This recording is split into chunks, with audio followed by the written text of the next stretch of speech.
విధాత media ప్రేక్షకులకి నమస్కారం.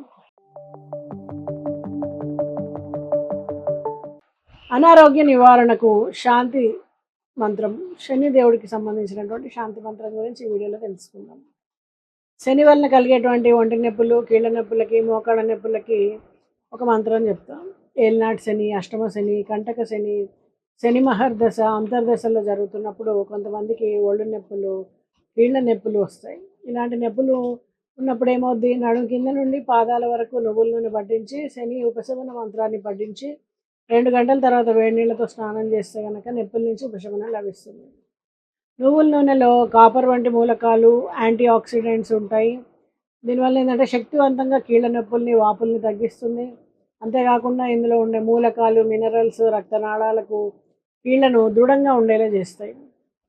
నువ్వుల నూనెతో ప్రతిరోజు శరీరానికి మర్దన చేస్తే చర్మానికి నిగారింపే కాకుండా చిన్నతనంలో వచ్చేటువంటి వృద్ధాపచాయాలను కూడా అరికట్టవచ్చు. అలాగే చిన్న పిల్లలకు నువ్వుల నూనెతో మర్దన చేయడం వలన ఎముకలు చాలా బలంగా తయారవుతాయి. ప్రతిరోజు నువ్వుల నూనెతో తలకు మాలిష్ చేయడం వల్ల జుట్టు బాగా పెరగడంతో పాటు మేధాశక్తి పెరుగుతుంది. పిల్లలు పక్క తడపకుండా ఉండడానికి కూడా నువ్వుల నూనె పనిచేస్తుంది. ఎల్నాటి శని, అష్టమ శని, కంటక శని, శని మహర్దశ, అంతర్దశ జరుగుతున్నప్పుడు కొంతమందికి బద్ధకం కూడా ఎక్కువ అవుతుంది. అలాంటి వాళ్ళు ప్రతిరోజు దేవాలయ ప్రదక్షిణలు కానీ, వాకింగ్ కానీ, మెడిటేషన్ కానీ చేస్తే శని తృప్తిపడి మన నిత్య కార్యక్రమాల్ని సవ్యంగా జరిగేట్టు చేస్తాడనమాట. ఇంతకీ ఆ శని స్తోత్రం ఏంటి?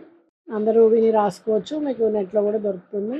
శనైశ్వరో మహాభాగో సర్వారిష్ట నివారక, కాకధ్వజో రుద్రరూపో కలికల్మషనాశక, ధీరో గంభీరో దృఢ సంకల్పకారక, దేవదేవో దుర్నిరీక్షో దేవాసుర వందిత, కరాళో కంటకో కృశుద్రో కష్టనష్టకారక, పవిత్రో ప్రలోభో ప్రారబ్ధ కర్మ ఫలప్రద, నిర్గుణో నిత్యతృప్తో నిజ తేజ ప్రకాశిక, నిరుపమో నిష్కళంకో నీలాంజన సమప్రభ, మంద మహావీరో మంద మాత్సర్య నాశక, ప్రసన్నో ప్రమోదో శరణాగత వత్సల, శనైశ్చర పంచకమిదం యః పఠేత్ నరం నరః సర్వకష్టం వినిర్ముక్తో శ్రీ శనైశ్చర కరుణా లభేత్.